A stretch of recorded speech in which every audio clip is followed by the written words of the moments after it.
So I'm Ceris Dyfi Jones. I'm a fibre artist from Dolgellau in North Wales. Very proud to be part of this exhibition with such wonderful artists. I will say now that my own neurodivergencies are ADHD and autism. So if I lose my way or flop around a bit, that's why. I have three pieces as part of this exhibition, namely this one, which is Troion Hwyl in Welsh or Mood Swings in English. This is an empath or the empath, and then I also have Trafodaethau gyda mam, which means conversations with mam. So what I'll do is talk a little bit about the figures themselves and where the shapes come from and why I make them, and then I'll talk a bit more about each individual piece later. So starting with the actual figures, here's some more examples of them. So basically, they're a bit of a creation of COVID, to be honest. So when 2020 came along, I was studying history with film studies at Bangor University, and unfortunately spent half of that year in lockdown. A lot of my kind of plans changed. Things got cancelled or things went into mess, and I wasn't sure what to do. So I ended up going and doing a year's worth of art in my local college again. Again, as in, I'd never done art there before, but I had studied history there earlier. And honestly, it was probably the best decision I could have made for myself to get out of that lockdown rut. When I went in, I was also undiagnosed. So I knew I had anxiety, but I didn't know that I was autistic or that I was ADHD. But going into that year, my amazing teacher told me, use this year to find out about yourself. So that's exactly what I did. And that's kind of where these figures came from.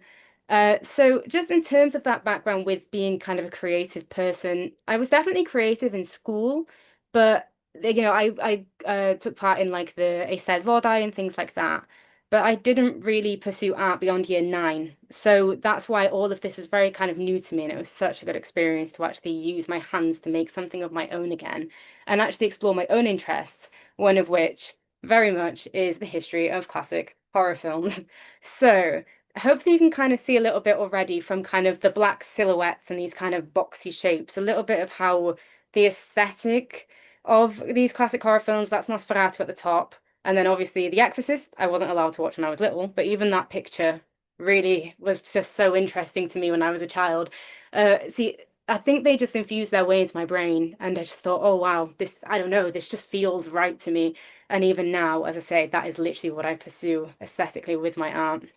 Um, I think stylistically as well, beyond the style of them, with regards to the topics of horror films, even from a young age, again, being a very anxious child, I think I oddly enough found early horror films quite comforting because I think anxiety is a strong theme of a lot of horror films. So as someone that found anxiety, while unpleasant, very familiar, the fact that anxiety is also a familiar feeling in horror drew me to it in a way that it's odd to say it's comforting, but in all honesty, it is, especially the early films that are just monsters. Dracula, Frankenstein's monster, Nosferatu in this form, all these different kinds of creatures. Yeah, stylistically and thematically really, really spoke to me a bit. And then this picture on the right there, it's just examples of the kind of doodles I used to make a lot of throughout my life, to be honest. But I became very aware of them when I was doing arts because they ended up filling sketchbook after sketchbook because they are so intuitive for me. I just draw them when I'm thinking. So when I was thinking about what to make, naturally the sketchbook would just fill up with these instead. So by making these, I thought, okay, clearly there's like a connection here. As I say, you can kind of notice that boxy, kind of slender shape where the arms are tucked in, kind of in that kind of exorcist style where they're not always pronounced. They're very kind of stuck to the body in one form that's quite triangular. And that's what I wanted to kind of push. And that's when I thought, I can also crochet. Why don't I crochet one? Which is how I ended up making forms like this. See, crochet as well. As a child, I could never sit still. So even undiagnosed, clearly, I knew there was something going on, but never knew what. And, watching the telly, I needed something to do. So I taught myself how to crochet in early high school years. And it is such a sensory thing as well. It's so tactile. And I was using this chenille yarn, which is what I still use, which is very, very soft yarn. And as someone that still, loves a fluffy toy and loves a comfort blanket, that yarn was amazing for me. It was such a comfort. So to kind of combine all these things together was very, very therapeutic for me. So yeah, that's kind of the origin a little bit of these forms and kind of why I started making them. And then in terms of how they've sort of developed into what they are now, I also have just this example here of just a couple of pictures from the Cabinet of Dr. Caligari, which is from 1920. It's basically a film that I explored a lot more during my kind of film studies background. And this is kind of considered to be the first kind of full-length horror film. It's had a huge influence on the horror genre. But the thing that I loved about it is that it's part of the German expressionist movement where the point or a large point of it is to sort of externalize internal feelings by literally having, sharp shapes and wonky buildings and all these things that are literally meant to kind of, as I say, externalize all of these internal things that you can't actually see and make them a part of the world that you're living in. So all that tension, all that anxiety is everywhere. And I love that. I love the concept. I love the look of it.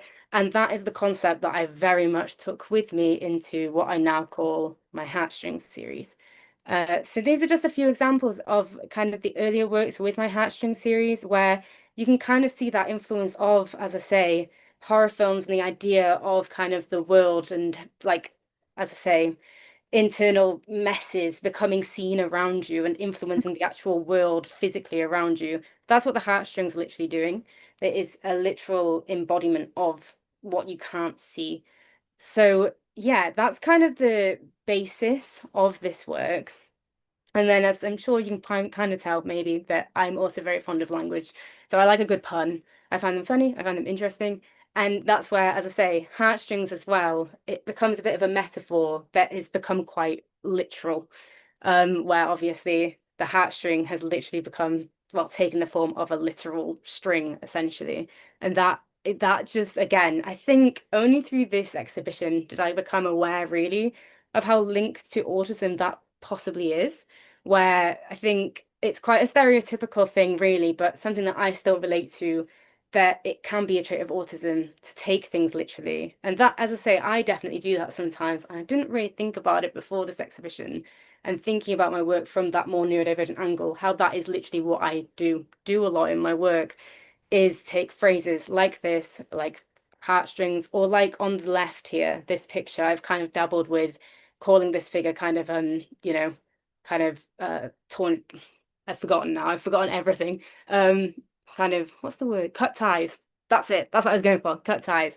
Yeah, phrases like cut ties, phrases like being strung along, wearing your heart on your sleeve, all these phrases, things like that. I really like to just, yeah, think of them in a very literal way, even if the work ends up still being quite conceptual. So yeah, that's just kind of a dabble into the Heartstring series. This piece on the right, I did make for Disability Arts Cymru last year. Um, and that's kind of the official first piece in this series. So to look at the pieces that are now part of this exhibition, this is an empath or the empath. So this is really about this phrase. I'm sure Rebecca will probably talk a bit about this a bit later too, which is essentially don't feel too much. I think it's a phrase that a lot of neurodivergent people hear a lot and something I've definitely heard and a rather large amount of times. And it's something I really channeled into the core of this piece, which is that the heartstrings are quite disproportionate to the shape and the size of the figure here. And that's something that I really wanted to, as I say, visualize and make literal. But at the same time, while that's said in such a negative way, I wanted to kind of also see it as a comforting thing. It's kind of playing with this juxtaposition between comfort and discomfort, where it can be 100% overwhelming to feel that much, but at the same time, it can be a cushion. It can be quite soft to know that you're capable of feeling that much, especially if you're like me and have actually gone through periods of depression as well. So there's a cushion there as well to actually having the ability to feel that much for yourself and for other people. Um, in regards to that kind of literal language as well, I didn't just want to think about it in an emotive way of you feel too much, but also as someone, as I say, that has a comfort blanket that is apparently, societally wrong for someone of my age to have, or someone that still wants to like touch the cushions and new look because they look fluffy. See, I wanted to kind of play with the idea of you also touch too much in a literal physical way, where this is obviously a really large excessive amount of yarn. And I really love the feel of it. And even though, as I say, it's so much, you can ask, is that too much? But for me, if anything, it's not enough. So I wanted to play with that again, literal, physical versus emotive kind of way of taking phrases like that. From a sustainability angle as well, I do always call these ever-evolving sculptures because they will probably never look the same way twice, but you can also take them apart. So this figure I can use in a different installation or in a different as a different sculpture. And the yarn there is actually the exact yarn that I used to make that heartstrings installation on the right there. So that is the exact same yarn in a different composition. And that also, I think, infuses the yarn with a bit of history as well, which I quite like, and infuses the figures with different histories because each one, as I say, I kind of play intuitively with and figure out, which one do I want to portray this feeling or that feeling.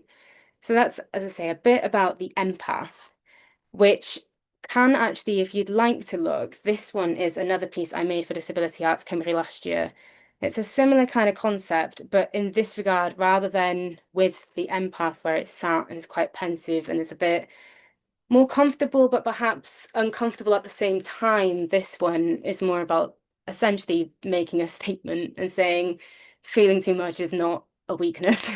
It's about, it allows you to rise yourself up, and you actually have to have so much strength to use that to your advantage. And that's something I think a lot of neurodivergent people do every single day. So yeah, that's kind of these two pieces in complete kind of contrast to these then. If you see the messy tangle of heartstrings in these ones, I then have Trafodaethau gyda Mam on display, which is Conversations with Mam in English. See, this one, as I say, is quite literally about untangling that myriad of heartstrings. So instead of them all pouring out into nothingness, into a space that you don't know how to control, this is about having a figure in your life who is able to listen to you and who you're able to unwind your thoughts with, and then they can help you to create a more controlled order to your thoughts and to your feelings. And in my case, I'm very lucky to say that that person is my mum. I always invite people to see whoever figure in their life that they kind of relate to. I always, encourage people to see what they will within the figures. But as I say, that figure in my life is my mum. See, as a little bit of a factoid in terms of how they're made, this figure on the left that has the heartstring kind of pouring from its chest, it actually has a bit more heartstring. It has a bit more red string kind of inside of it. So I do have a little gap in its chest so I can pull it out and I can push it back in. And that kind of allows me to play with the tension of the yarn, which again, if you think literally and kind of metaphorically about, there is a nice loose kind of tension to this yarn, which is kind of representative of sharing your feelings. It's still a bit tense, but it's not as tense when you're talking to someone who does care. But at the same time, when I say that ever-evolving sculpture again, I can bring them closer together or I can take them further apart. And that it kind of turns my sculptures into toys in a way that I can play with to then turn into pieces of art that really do reflect parts of my life or people in my life or just human experiences in general. Um, with this string as well, I was quite interested in, just as I say, just as a bit of an extra information about the ideas behind this piece. I do find it really interesting, the tin can. How you can kind of talk through a string using tin cans is really interesting to me, especially as I say, as someone that really enjoys string and yarn and things like that, and how that kind of, you can literally communicate to other people through a piece of string. That sort of influenced the shape of this one as well, with that like slightly lower one strand rather than the myriad of heartstrings everywhere. You just have that one strand going from one figure to the other.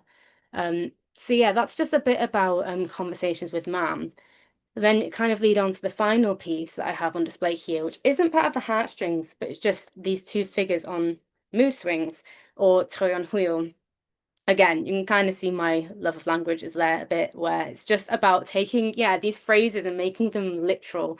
I just really enjoy playing around with that kind of thing because it's quite innocent in a way as well. I think you can kind of think about them a lot, or you can think about them not at all. You can take them at surface level. I really like that you can do both. So I won't talk too much about this one because to me, this is a piece that you feel more than anything else, where I think they reflect and absorb the kind of emotions of the person who's looking at them. which obviously isn't just me. So I really, as I say, encourage people to see what they will within them. Aesthetically, I'm very, very fond, as I say, of, for example, the shadows that they themselves cast on the wall. See, I really like that. I think that with that idea of sort of make the art that you want to see, I think with my background, as I say, in finding that comfort in them early elongated silhouettes, that's the exact kind of silhouette that I am drawn to. And so to see it in my own artwork is that's exactly what I'm aiming for as well. So I do find it's really interesting to see even how once you've installed something, it's still kind of creating new shapes that you wouldn't even necessarily have anticipated. So with these ones, as a little, as I say, extra factoid, a little bit of nuance there, they're also sat on little knitting needles, just as a little like callback to, creation. But as I say, like I am very much someone that not only people, you can say, oh, you overfeel kind of thing, but also I think it's easy as a neurodivergent person to also hear you overthink. You think too much, don't things take things that deeply and all these things which I don't necessarily agree with. I think when it comes to meaning, you can never really overthink symbolism and these kinds of things where, as I say, as someone who has 500 ideas about something that maybe is only meant to have one, I like that with my work, hopefully you can kind of take as many meanings as you like. It's a very safe space, I hope, for my work, for myself and for other people to see as many meanings in them as you like without judgment and without being told you're seeing it too much in it because that doesn't exist to me. As long as it's not offensive, you see as much as you like in them. It's a safe space to think, safe space to feel. So yeah, that's kind of just like a little overview of my work and kind of what I have on display here. And I hope I've kind of covered a few of the little things, yeah, as to why I make them and how it kind of relates back to my own neurodivergencies, as it were. So yeah, that's pretty much it. So diolch i chi for listening. I hope I've made sense. And that's pretty much it. Right. Diolch.